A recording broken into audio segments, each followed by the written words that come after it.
বাংলাদেশ জাতীয়তাবাদী দল বিএনপির চেয়ারপারসন সাবেক প্রধানমন্ত্রী বেগম খালেদা জিয়ার রোগমুক্তি কামনায় দোয়া মাহফিল ও সাবেক সংসদ সদস্য সালাউদ্দিন কাদের চৌধুরীর 10তম শাহাদাত বার্ষিকী উপলক্ষে এক মিলাদ মাহফিলের আয়োজন করা হয়।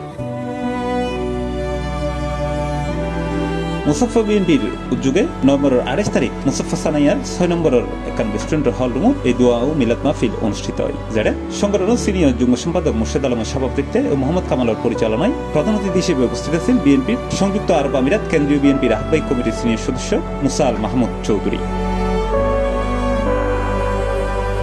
শুরুতে কারি আজিমুল্লাহর কোরআন তেলাওয়াতের মাধ্যমে এই দোয়া মাহফিল শুরু হয়, যেটা প্রধান বক্তা আছেন আবুধাবি বানিয়াস বিএনপি সাধারণ সম্পাদক আবুল কালাম।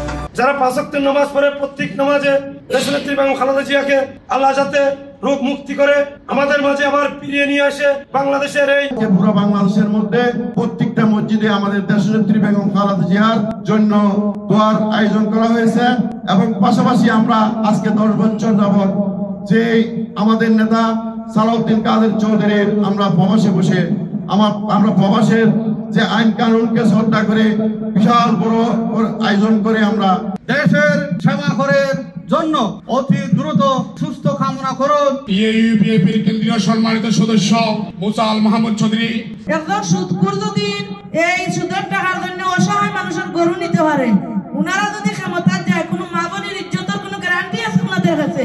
যিনি দেশের জন্য, জনগণের জন্য, দেশ ও জনগণের সুবিধা বঞ্চিত মানুষের জন্য সংগ্রাম করেছেন। তিনবারের সফল সাবেক প্রধানমন্ত্রী অভিষেক নেত্রী সভাপতিত্ব করছেন মুসাফা বিএনপির অন্যতম সদস্য আব্দুল কাইয়ুম, সংগঠনের সাবেক সাংগঠনিক সম্পাদক জাহিদ হাসান, মুসাফা বিএনপির মহিলা সম্পাদিকা আমানা বেগম, সংগঠনের মুক্তিযুদ্ধ বিষয়ক সম্পাদক আলমগীর শহীদ, এডার বোধকিয়ায় উপস্থিত আছেন।